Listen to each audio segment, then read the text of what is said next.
Иако календарски летото измина пред една недела, Социјалдемократскиот сојуз работното лето го завршува денеска во Битола и после 4 месеци сакам да ја изразам мојата благодарност и благодарноста во името на раководството на Социјалдемократскиот сојуз за масовната присутност на сите средби во сите градови, населени места, села во кои што бевме во изминатите 4 месеци, во кои што граѓаните заедно со нас го кренаа гласот за иднината. Денеска завршуваме во Битола, вчера и денес на 55 различни локации остваривме или ќе оствариме денеска над 100 средби во кои што граѓаните го изразуваат својот револт, незадоволство од тоа на што личи Битола. Битола без крупни капитални инвестиции, Битола без спорт, Битола без иднина за младите генерации. Можам да го споделам моето лично искуство, дека често сум овде, но на овие средби вчера и денес има нови луѓе, нови лица кои што ни се приклучуваат и јавно го изразуваат револтот од политиката и лажните ветувања на Талевски и ВМРО ДПМН.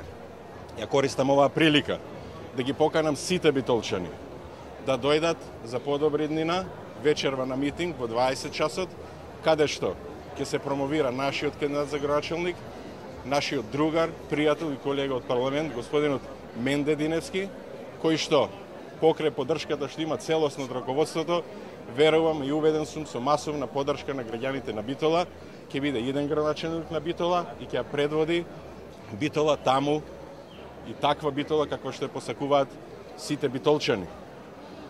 Се разбира, работното лето е само еден чекор кон остварување на победа на следните избори и затоа Социјалдемократскиот сојуз веќе од понеделник започнува нов проект. Одиме на терен со кампањата од врата до врата под мотото "Отвори врата за иднината", каде што ги посетиме сите врати, сите населени места, села и градови и повторно заедно со граѓаните ќе разговараме и заеднички ќе ја напишеме програмата за следните избори. Уште еднаш ја користам приликата да се заблагодарам за гостопримството што вчера го имавме и во Новаци, и во Добрушево, и во Бач. Синоќа наши домаќини беа во Нижополе, Буково, Цапар и овде во Битола и сите се надеваат и веруваат дека Битола и посакуваат Битола да биде поинаква на подобро, а за тоа веруваат дека Менде Диневски е спремен да го направи. Благодарам. Господине Макрадули, денови ве слушаме, постојано се коментира, кавги во Социјалдемократскиот сојуз во Битола и така натаму. Вие повеќе изборни циклуси сте тука и во сршта ги познавате состојбите во оваа партиска организација. Меѓутоа вчера и координатор на ВМРО ДПМН од Битола во Скопје упати таква порака. Па која е вистината? Какви се состојбите во Социјалдемократскиот сојуз во Битола? Па состојбите во Социјалдемократскиот сојуз во Битола, како и во цела Македонија, се одлични. Решителноста и спремноста да се победи на следните избори е голема. Единството е на највисоко ниво. И тука јас немам дилеми, ме зачудува зошто координаторот на ВМРО ДПМН мораше да отиде до Скопје за да каже нешто што битолчани знаат дека е лага, ама би му препорачал да си го погледне собствениот двор.